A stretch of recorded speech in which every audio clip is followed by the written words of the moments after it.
ខ្ញុំបានលំស្រាប់សូមមនកាយគោរពនឹងជំរាបសួរប្រិមត្តរបស់វិទ្យុមិត្តភាពកម្ពុជាចិនជាទីគោរពនឹងជាទីមេត្រីនៅក្នុងថ្ងៃនេះពីកម្មវិធីសូមនាំអារម្មណ៍ប្រិមត្តមកទស្សនាកិច្ចសម្ភាសន៍ខ្លីមួយពាក់ព័ន្ធទៅនឹងអង្គការសហប្រតិបត្តិការសៀងហៃឬក៏ SCO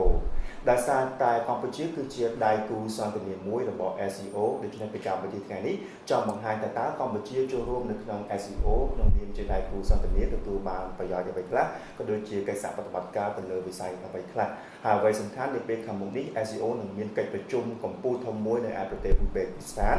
ហើយថ្ងៃនេះខ្ញុំបាទមានវាគ្មិនពិសេសមួយរូបដែលលោកគឺជាប្រធានវិទ្យាស្ថានកម្ពុជាសម្រាប់ការសិក្សាយុទ្ធសាស្ត្របាទគឺលោកគង់ភុកអសូមជំរាបសួរបាទជំរាបសួរបាទវិទ្យុមិត្តភាពកម្ពុជាចិនមានកិត្តិយសណាស់ដែលលោកបានផ្ដល់កិច្ចសម្ភាសន៍នៅថ្ងៃនេះអញ្ចឹងជាបឋមខ្ញុំបានចង់ជំរាបសួរលោកថាតើលោកបានស្គាល់បានដឹងអ្វីខ្លះអំពី SCO ឬក៏អង្គការសហប្រតិបត្តិការសៀងហៃបាទសិនយើងដឹងហើយអង្គការសហប្រតិបត្តិការសៀងហៃដែលចាប់ផ្ដើមឡើងដែលមានសមាជិក5រូបកាលពីឆ្នាំ1996ហើយនឹងបន្ថែមឧបេគីស្ថានក្នុងឆ្នាំ2001ហើយคล้ายទៅជា Shanghai 6ហើយក្រោយមកក៏คล้ายទៅជាអង្គការសហប្រតិបត្តិការសៀងហៃស្ថាប័ននេះពីមុនគឺផ្ដោតសំខាន់ទៅលើអាស៊ីខាងត្បូងនិងអាស៊ីកណ្ដាលដោយឡែកក៏មានការផ្លាស់ប្ដូរពាក់ព័ន្ធជាមួយនឹងការចាប់អារម្មណ៍ក៏ដូចជាទ្រង់ទ្រាយនៃការសហប្រតិបត្តិការដែលរួមបញ្ចូលបណ្ដាប្រទេសផ្សេងទៀតនៅក្នុងអាស៊ីអាគ្នេយ៍ហើយកម្ពុជាដែលជាដៃគូពិភាក្សានៅក្នុងអង្គការនេះធ្វើឲ្យមានការពង្រីកវិសាលភាពនៃកិច្ចសហប្រតិបត្តិការនេះមិនមែនត្រឹមតែអាស៊ីកណ្ដាលឬអាស៊ីខាងត្បូងទេប៉ុន្តែរួមបញ្ចូលមកផ្នែកផ្សេងទៀតនៃអាស៊ីបើសិនជាយើងមើលពីចំនួនសមាជិកដំបូង5នាក់យើងឃើញថាវាស្មើនឹង 60% នៃផ្ទៃដីសរុបនៃ Eurasia រួចទៅហើយចំនួនប្រជាពលរដ្ឋនោះវាសឹងតែ1/4នៃប្រជាពលរដ្ឋពិភពលោកទាំងមូលប៉ុន្តែនៅក្នុងឆ្នាំ2016យើងឃើញថាឥណ្ឌានិងប៉ាគីស្ថាននឹងក្លាយទៅជាសមាជិកទៀតអញ្ចឹងយើងឃើញពីទំហំនៃអង្គការនេះជាពិសេសប្រជាពលរដ្ឋនៃតំបន់អាស៊ីដែលនឹងជាផ្នែកនៃអង្គការសហប្រតិបត្តិការសៀងហៃនេះគឺមានភាពទូលំទូលាយមែនទែនដែលសឹងតែពាក់កណ្ដាលនៃប្រជាពលរដ្ឋនៃពិភពលោកទៅហើយអញ្ចឹងយើងឃើញពីសារៈសំខាន់នៃអង្គការនេះពាក់ព័ន្ធទៅនឹងផ្នែកសំខាន់ដែលអង្គការគាត់យកចិត្តទុកដាក់ដូចជាខាងផ្នែកសន្តិសុខខាងផ្នែកយោធាកិច្ចសហប្រតិបត្តិការសេដ្ឋកិច្ចនិងវប្បធម៌ជាដើមដូច្នេះចំណុចទាំង4នេះគឺជាចំណុចដែលសំខាន់ដែលអនុញ្ញាតឲ្យសមាជិកផ្សេងៗទៀតនៅក្នុងអង្គការអាចពង្រីកផលប្រយោជន៍ជាតិរបស់ខ្លួនឯងហើយក្នុងពេលជាមួយគ្នាពង្រឹងទំនាក់ទំនងដើម្បីធានាសុវត្ថិភាពសន្តិភាពនិងស្ថិរភាពនៅក្នុងតំបន់អាស៊ីហើយភ្ជាប់ជាមួយនឹងអឺរ៉ុបទៀតពីព្រោះយើងមានទួរគីដែលជាដៃគូពិភាក្សាដូច្នេះបើសិនជាយើងមើលឲ្យជាក់ស្ដែងទៅវាសឹងតែជាស្ថាប័នមួយសម្រាប់ផ្សារភ្ជាប់តំបន់អាស៊ីជាមួយនឹងតំបន់អឺរ៉ុបបាទយើងដឹងថាប្រទេសកម្ពុជាបានក្លាយជាដៃគូសន្តិនិករបស់អង្គការសហប្រតិបត្តិការសៀងហៃកាលពីខែកក្កដា2015ហើយនៅខែកញ្ញា2015នេះយើងក៏មានការចុះហត្ថលេខាហើយសមាភិកកម្ពុជាគឺមានអាដាមបកនាយករដ្ឋមន្ត្រីអារំហងអញ្ជើញទៅចុះហត្ថលេខាខាងជាមួយនឹង SCO តើលោកមើលឃើញអ្វីខ្លះជាប្រយោជន៍ក៏ដូចជាកិច្ចសហប្រតិបត្តិការរវាងកម្ពុជាជាមួយនឹង SCO ក្នុងឋានៈជាដៃគូសន្តិនិកបាទខ្ញុំគិតថាការចូលរួមរបស់កម្ពុជានៅក្នុងអង្គការសហប្រតិបត្តិការសាំងហៃនេះគឺជាផលប្រយោជន៍ទាំងសងខាងដោយដែលខ្ញុំបានលើកឡើងពីមុនហើយថាស្ថាប័ននេះពីមុនគឺផ្ដោតការយកចិត្តសំខាន់ទៅលើអាស៊ីខាងត្បូងនិងអាស៊ីកណ្ដាលដូច្នេះការរួមបញ្ចូលកម្ពុជាដែលជាសមាជិកអាស៊ានវាជាចំណុចពិសេសមួយទៀតសម្រាប់អង្គការនេះដូច្នេះសម្រាប់ខ្ញុំគឺវាជាផលប្រយោជន៍រួមពាក់ព័ន្ធជាមួយនឹងបញ្ហាសន្តិសុខបញ្ហាសេដ្ឋកិច្ចគឺអត់អាចឲ្យប្រទេសណាមួយដែលអាចនឹងដោះស្រាយតែឯងបានទេគឺត្រូវការសហការគ្នាទៅវិញទៅមកអញ្ចឹងសម្រាប់កម្ពុជាយើងទាញយកផលប្រយោជន៍ពាក់ព័ន្ធជាមួយនឹងទំហំពាណិជ្ជកម្មកិច្ចសហប្រតិបត្តិការសេដ្ឋកិច្ចជាពិសេសគឺរឿងហេដ្ឋារចនាសម្ព័ន្ធដែលជាផ្នែកមួយនៃយុទ្ធសាស្ត្ររបស់ចិនក៏ដូចជាសរសៃឈាមសម្រាប់ទ្រទ្រង់ការអភិវឌ្ឍសេដ្ឋកិច្ចនៅក្នុងតំបន់អាស៊ីកណ្ដាលអាស៊ីកណ្ដាលហើយនិងអាស៊ីខាងកើតប៉ុន្តែក្នុងពេលជាមួយគ្នាវានឹងផ្សារភ្ជាប់មកក្នុងអាស៊ីអាគ្នេយ៍និងអាស៊ីខាងត្បូងដែរដូច្នេះបើសិនជាយើងមើលជារួមមកគឺថាកិច្ចសហប្រតិបត្តិការទម្លុះរាល់ឧបសគ្គដែលរាំងស្ទះទៅដល់ការអភិវឌ្ឍសេដ្ឋកិច្ចពីសម័យមុនដោយជំរុញឲ្យមានការផ្សារភ្ជាប់គ្នាស្អិតរមួត ខាងផ្នែកហេដ្ឋារចនាសម្ព័ន្ធក៏ដូចជាផ្នែកផ្សេងទៀតដូចជាទូរគមនាគមន៍ដូចជាការដឹកជញ្ជូនផ្សេងដូច្នេះយើងឃើញថាសម្រាប់កម្ពុជាចូលរួមនៅក្នុងកិច្ចសហប្រតិបត្តិការនេះគឺជាប្រយោជន៍រួមរវាងកម្ពុជាហើយនិងសមាជិកផ្សេងទៀតនៃអង្គការសហប្រតិបត្តិការឈឹងហៃបាទយើងឃើញថានៅក្នុងសមាជិកក៏ដូចជារចនាសម្ព័ន្ធរបស់ SCO យើងមានលក្ខណៈជាសមាជិកហើយនឹងមានដៃគូសន្ទនាហើយបច្ចុប្បន្នកម្ពុជាគ្រាន់តែជាដៃគូសន្ទនាទេតាមលោកយល់ឃើញថាកម្ពុជាគួរតែក្លាយជាសមាជិកតែម្ដង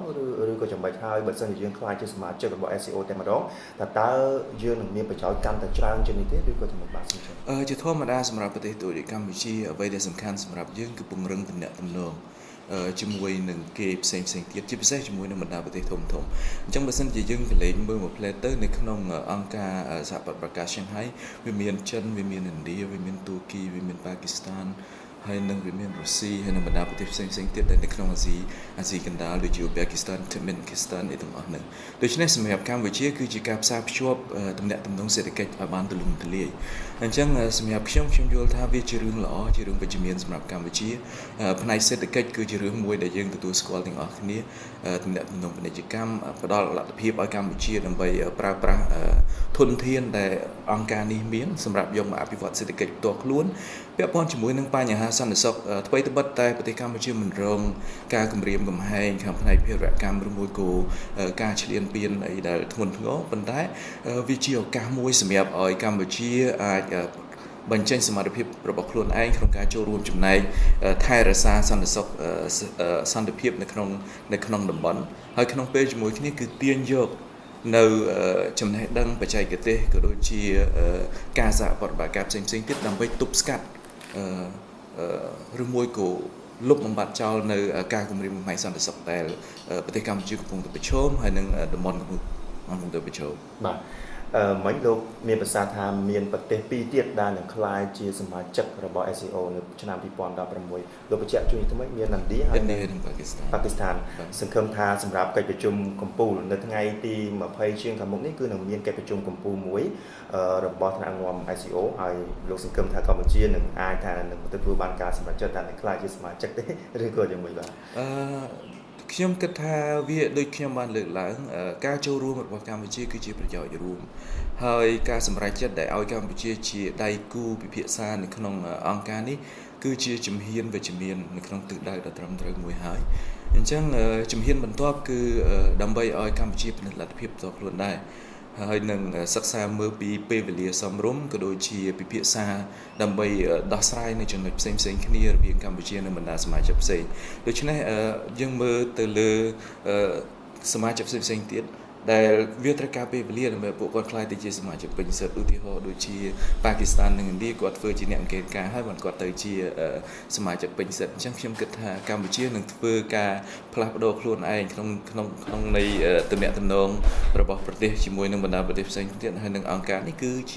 ជាដំណាក់កាលន័យថាបើសិនជាយើងមើលទៅយើងមានលទ្ធភាពគ្រប់គ្រាន់ហើយយើងអាចដោះស្រាយនៅចំណុចខ្វែងគំនិតគ្នាមួយចំនួនហើយធ្វើយ៉ាងណាឲ្យការចូលរួមរបស់កម្ពុជាផ្ដល់ប្រយោជន៍ទៅដល់តំបន់ទាំងមូលខ្ញុំគិតថាពេលនោះវាជាពេលត្រឹមត្រូវសម្រាប់កម្ពុជាក្លាយជាសមាជិកពេញសិទ្ធិរបស់អង្គការសហប្រតិបត្តិការឈឹងហៃបាទតាមព័ត៌មានពីសារព័ត៌មាន Xinhua ដូចជាបានចុះផ្សាយថានៅប្រហែលថ្ងៃខាងមុខនេះនឹងមានកិច្ចប្រជុំ SCO លក្ខណៈថ្នាក់នាំដោយក្នុងនោះប្រមុខរដ្ឋចិនគឺអាដាមស៊ីជីនពីងលោកនឹងអញ្ជើញចូលរួមផងដែរនៅសម្រាប់កិច្ចប្រជុំនោះហើយកិច្ចប្រជុំធ្វើឡើងនៅប្រទេសអ៊ុយបេគីស្ថានហើយអ្វីសំខាន់តាមគម្រោងលោកប្រធានាធិបតីចិនរូបនេះនឹងលើកយកនៅគេហៅថាគំនិតរូបដើមផ្លូវមួយខ្សែក្រវ៉ាត់មួយនៅក្នុងការជួបប្រជុំជាមួយនឹងសមាជិក SCO ដទៃទៀត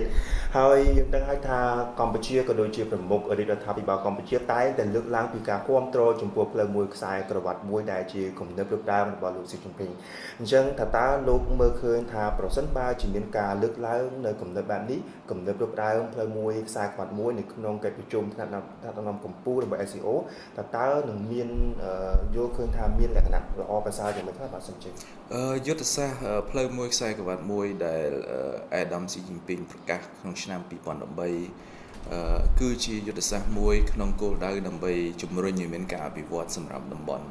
អញ្ចឹងវាមិនមែនជារឿងអីចម្លែកដែលកម្ពុជាប្រកាសគាំទ្រ កំណត់ប្រួយផ្ដើមនេះមុនគេហើយក៏ជាសមាជិកស្ថាបនិករបស់ធនាគារវិនិយោគលើហេដ្ឋារចនាសម្ព័ន្ធអាស៊ីដូច្នេះការលើកឡើងរបស់អាដាមស៊ីជីនពីងនៅក្នុងកិច្ចប្រជុំកំពូលនៅក្នុងប្រមាណថ្ងៃខាងមុខនេះគឺជាដំណាក់កាលបន្ទាប់ដែលបង្ហាញឲ្យឃើញពីការយល់ដឹងស៊ីជម្រៅបន្ថែមទៀតរវាងសមាជិកពាក់ព័ន្ធទៅនឹងកំណត់ប្រួយផ្ដើមនេះយើងដឹងហើយពាក់ព័ន្ធទៅនឹងកំណត់ប្រួយផ្ដើមផ្លូវមួយខ្សែក្រវ៉ាត់មួយដែលផ្លូវសំដៅទៅលើផ្លូវគោកដែលមានដូចជាផ្លូវថ្នល់ក៏ដូចជាផ្លូវអាកាសយានហើយនិងផ្លូវទឹកអញ្ចឹងផ្លូវគោកឬក៏ផ្លូវសូត្រដែលនឹងកាត់អាស៊ីខាងអាស៊ីអាគ្នេយ៍ខ្លះដែលមាន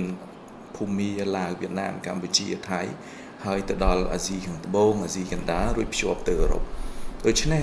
ខ្ញុំគិតថាអានេះគឺជាពេលវេលាមួយដ៏សមរម្យសម្រាប់ឲ្យពួកគាត់ពិភាក្សាឲ្យបានលម្អិតជាងនេះទៅទៀតថាតើប្រទេសនីមួយៗអាចចូលរួមរបៀបណាដើម្បីទាញយកប្រយោជន៍ចេញពីគំនិតប្រួយផ្ដើមគំនិតប្រួយផ្ដើមផ្លូវមួយខ្សែក្រវ៉ាត់មួយគឺជាយុទ្ធសាស្ត្រមួយដែលទូលំទូលាយបានន័យថាគឺត្រូវការពេលវេលាសម្រាប់ឲ្យដៃគូដែលចូលរួមនៅក្នុងគំនិតប្រួយផ្ដើមនេះធ្វើការពិភាក្សាគ្នាឲ្យបានស៊ីជម្រៅហើយនឹងឲ្យបានច្រើនដើម្បីឲ្យគាត់ដឹងថាតើក្នុងប្រទេសក្នុងនាមជាប្រទេសដែលជាសមាជិកក៏ដូចជាក្នុងនាមប្រទេសដែលគ្រប់គ្រងគំនិតប្រួយផ្ដើមនេះគាត់អាចធ្វើអ្វីបានខ្លះដើម្បីទាញជាប្រយោជន៍សម្រាប់ប្រទេសរបស់ពួកគាត់យើងដឹងថាអ្វីដែលជាមូលដ្ឋានគ្រឹះនៅក្នុងគំនិតប្រួយផ្ដើមផ្លូវមួយខ្សែក្រវ៉ាត់មួយគឺហេដ្ឋារចនាសម្ព័ន្ធកាលពីសម័យមុនយើងឃើញថាប្រទេសនីមួយៗគឺគាត់ប្រឈមមុខទៅនឹងគេហៅថាបញ្ហាកង្វះហេដ្ឋារចនាសម្ព័ន្ធល្អដើម្បីធានាមានការលំហូរនៃពាណិជ្ជកម្មរបស់គាត់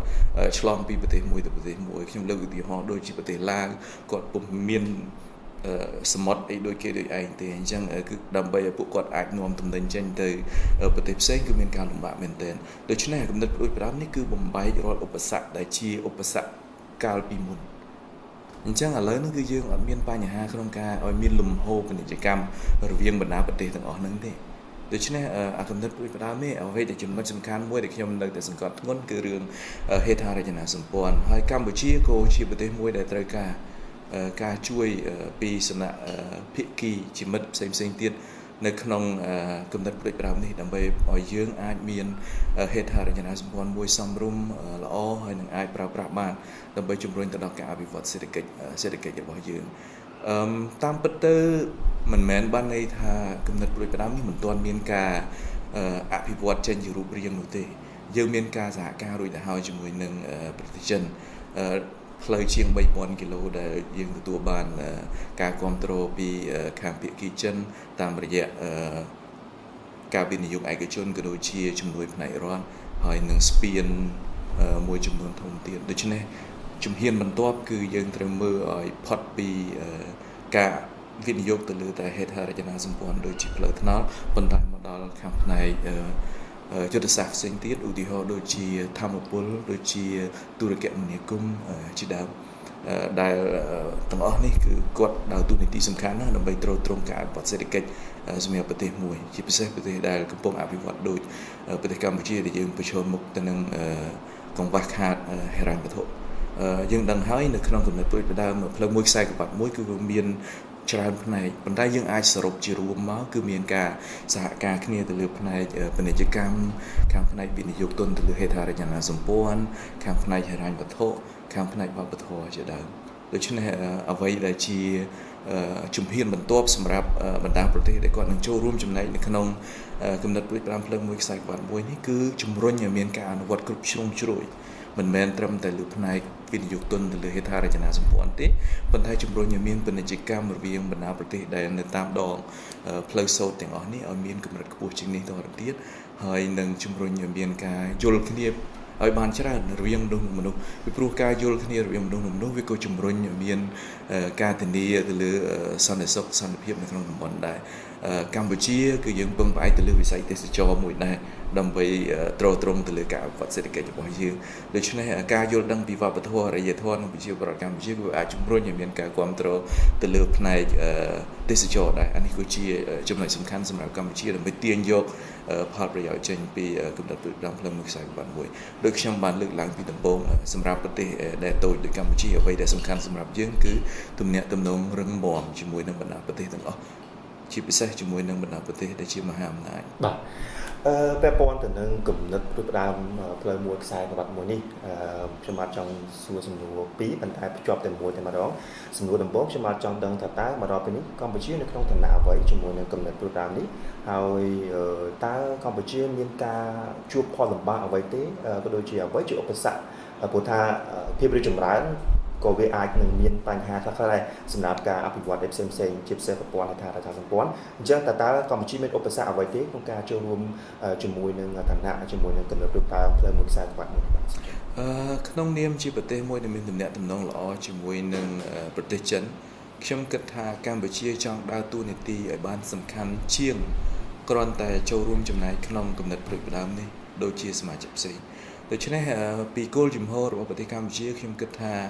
អាចនឹងដើរតួនាទីក្នុងការជួយលើកតម្កើងឲ្យមានការចូលរួមក៏ដូចជាការសហការពីសំណាក់ប្រទេសផ្សេងទៀតនៅក្នុងតំបន់រួមបញ្ចូលទាំងសមាជិកផ្សេងទៀតរបស់អាស៊ានក្នុងការអនុវត្តគំនិតផ្ដើមផ្លូវមួយខ្សែក្បាត់មួយនេះដោយដែលខ្ញុំបានលើកឡើង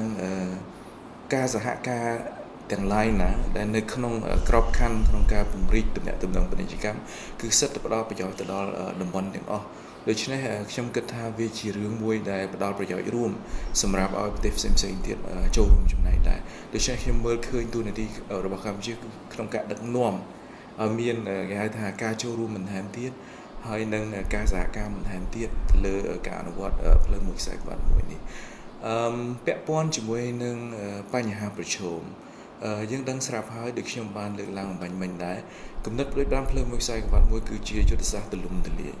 វាមានច្រើនផ្នែកមែនទែនដូច្នេះត្រូវឲ្យមានការសហការគ្នារវាងប្រទេសដែលពាក់ព័ន្ធជាពិសេសគឺធ្វើយ៉ាងណាឲ្យគោលនយោបាយរវាងប្រទេសនីមួយៗហ្នឹងវាមានលក្ខណៈស៊ីសង្វាក់គ្នាដើម្បីឲ្យការអនុវត្តនោះវាមានប្រសិទ្ធភាពខ្ពស់ដូច្នេះខាងភាគីកម្ពុជាគឺ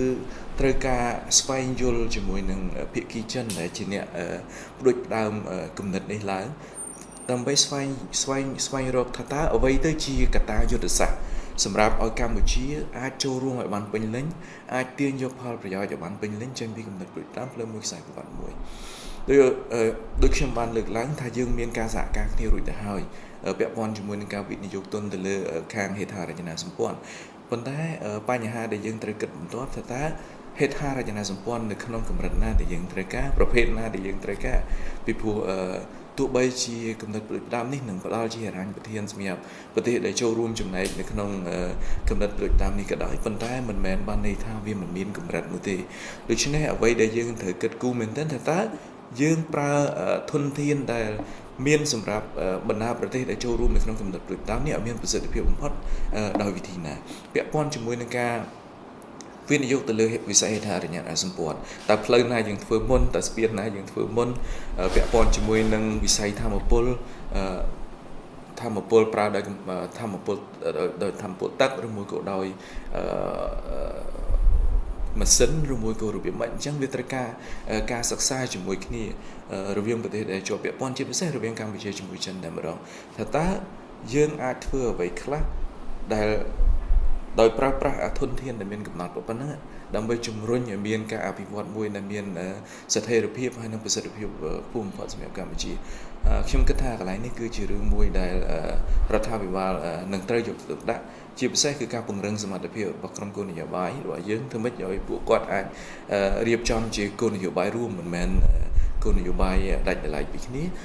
ដើម្បីធ្វើយ៉ាងណាឲ្យយើងអាចទាញបានផលប្រយោជន៍ពេញលេញចេញពីគំនិតផ្ដាំផ្លូវមួយខ្សែក្បាត់មួយបាទយើងរៀងចេញពី SEO វិញឆ្ងាយតិចបាទប៉ុន្តែឥឡូវយើងត្រឡប់មក SEO វិញបើយើងគិតទៅលើបញ្ហាប្រឈមបើយើងប្រៀបធៀបរវាងការចូលរួមជាមួយនឹងគំនិតផ្ដាំផ្លូវមួយខ្សែក្បាត់មួយហើយនឹងការចូលរួមជាដៃគូសន្ទនារបស់ SEO បញ្ហាប្រឈមលោកមើលឃើញដូចគ្នាទេឬក៏យ៉ាងម៉េចកម្ពុជាជួបបញ្ហាប្រឈមអ្វីខ្លះក្នុងឋានៈជាអ្នកចូលរួមជាមួយ SEO ពេលបច្ចុប្បន្ននេះខ្ញុំគិតថាបច្ចុប្បន្នវាឆាប់ពេកសម្រាប់ឲ្យយើងធ្វើការវាយតម្លៃពាក់ព័ន្ធទៅបញ្ហាអស់ហ្នឹងពីព្រោះកម្ពុជាទើបតែចូលរួមក្នុងនាមជាដៃគូសន្ទនាដូច្នេះខ្ញុំគិតថាយើងត្រូវការពេលវេលាដើម្បីធ្វើការសិក្សាបន្ថែមទៀតតើការចូលរួមរបស់កម្ពុជានៅក្នុងកម្រិតណាដើម្បីជំរុញឲ្យមានការអភិវឌ្ឍមិនមែនសម្រាប់តែកម្ពុជាទេក៏សម្រាប់អង្គការនេះទាំងមូលដែរពីព្រោះការអភិវឌ្ឍវាត្រូវតែឆ្លុះបញ្ចាំងពីផលប្រយោជន៍រួមជាមូលដ្ឋានខ្ញុំគិតថាវាជាប្រយោជន៍ធំសម្រាប់កម្ពុជាដោយដែលខ្ញុំលើកឡើងអំបញ្ញយើងមានប្រជាពលរដ្ឋជាង15លាននាក់ទេហើយសេដ្ឋកិច្ចរបស់យើងក៏នៅមានទំហំតូចល្មមដែរដូច្នេះយើងត្រូវការសហប្រតិបត្តិការធំដើម្បីធ្វើយ៉ាងណាអនុញ្ញាតឲ្យយើងនឹងជំរុញឲ្យមានការអភិវឌ្ឍសេដ្ឋកិច្ចរបស់យើងដើម្បីឲ្យយើងអាចជំរុញវិស័យពាណិជ្ជកម្មរបស់យើងសន្តិសុខក៏ដូចគ្នាដែរដូច្នេះខ្ញុំគិតថាពាក់ព័ន្ធទៅនឹងបញ្ហាប្រឈមសម្រាប់កម្ពុជាបច្ចុប្បន្នយើងមិនមានជាបញ្ហាអីធ្ងន់ធ្ងរទេពាក់ព័ន្ធទៅនឹងការចូលរួមចំណែករបស់កម្ពុជាក្នុងនាមជាដៃគូពិភាក្សារឿងបន្តបន្ទាប់ខ្ញុំគិតថារដ្ឋាភិបាលផ្សេងទៀតដែលជាសមាជិករបស់អង្គការសហប្រតិបត្តិការ Shanghai ក៏ជល់ដែរថាតើកម្ពុជាគាត់នឹងអាចដើរតួនាទីរបៀបម៉េចដើម្បីផ្ដល់ជាប្រយោជន៍មិនមែនសម្រាប់តែកម្ពុជាប៉ុន្តែសម្រាប់តំបន់ទាំងមូលដូច្នេះខ្ញុំគិតថាបន្ទាប់ពីមានការពិភាក្សាឬមួយក៏សហការគ្នានៅក្នុងកម្រិតណាមួយទៅលើផ្នែកផ្សេងៗកម្ពុជានឹងអាចដឹងច្បាស់ថាតើយើងអាចទាញបានផលប្រយោជន៍អ្វីខ្លះចេញពីអង្គការសហប្រតិបត្តិការ Shanghai ប៉ុន្តែជាគោលការណ៍ខ្ញុំគិតថាវាជាប្រយោជន៍រួមសម្រាប់សមាជិកផ្សេងៗទៀតដែលភាគច្រើននៅតំបន់អាស៊ីខាងត្បូងហើយនិងអាស៊ីកណ្ដាលដែលឲ្យផ្សារភ្ជាប់ជាមួយនឹងផ្នែកផ្សេងទៀតនៃអាស៊ីពីព្រោះពិភពលោកគឺវាផ្សារភ្ជាប់គ្នាជាងកាលពីសម័យណាទាំងអស់ដោយដែលខ្ញុំបានលើកឡើងពាក់ព័ន្ធជាមួយនឹងហេដ្ឋារចនាសម្ព័ន្ធឧទាហរណ៍ដូចជាផ្លូវយក្សមាយាននិងផ្លូវថ្នល់ក៏ដូចជាកំពង់ផែទឹកជ្រៅឥឡូវនេះយើងអាចធ្វើដំណើរជុំវិញពិភពលោកដោយមិនបាច់ជិះយន្តហោះក៏បានដែរមិនចឹងគ្រាន់តែប្រើប្រាស់តែបើនិយាយពីតំបន់អឺរ៉ុបអាស៊ីកណ្ដាលអាស៊ីខាងត្បូងនិងអាស៊ីអាគ្នេយ៍យើងឃើញថាពួកគាត់សឹងតែផ្សារភ្ជាប់គ្នាដោយប្រព័ន្ធផ្លូវថ្នល់និងប្រព័ន្ធផ្លូវយក្សមាយានហើយកន្លែងដែលខ្វះខាតមួយចំនួនទៀតគឺមុននឹងក្រោយគង់តែផ្សារភ្ជាប់គ្នាទេដូច្នេះខ្ញុំគិតថាគំនិតដូចដើមផ្លូវមួយខ្សែក្បាត់មួយក៏ដូចជាកិច្ចសហប្រតិបត្តិការ Shanghai នេះគឺសិតតែចូលរួមចំណែកដើម្បីធានាឲ្យមានការអភិវឌ្ឍសេដ្ឋកិច្ចប្រកបដោយចីរភាពនៅក្នុងតំបន់បញ្ហាសន្តិសុខក៏ដូចគ្នាដែរការគម្រាមកំហែងសន្តិសុខបច្ចុប្បន្នមិនមែនសម្រាប់តែប្រទេសមួយទេគឺវាជារឿងពិភពលោកទាំងមូលដោយដែលខ្ញុំលើកឡើងថាកម្ពុជាមិនមានប្រឈមជាមួយនឹងការគម្រាមកំហែងសន្តិសុខអីធ្ងន់ធ្ងរទេប៉ុន្តែយើងក៏ជាចំណែកមួយនៃពិភពលោកដែរដូច្នេះវាជាបំផុតពីថាយើងនឹងរងឥទ្ធិពលបើសិនជាមានការវាយប្រហារនៅផ្នែកណាមួយនៅក្នុងតំបន់នោះដែរដូច្នេះការសហប្រតិបត្តិការគ្នាការផ្លាស់ប្ដូរយោបល់ការបែងចែកព័ត៌មានការពង្រឹងសមត្ថភាពរបស់កងកម្លាំងក្នុងការទប់ស្កាត់ឬមួយក៏បង្ក្រាបការគម្រាមកំហែងសន្តិសុខទាំងអស់នេះគឺសុទ្ធតែជាប្រយោជន៍រួម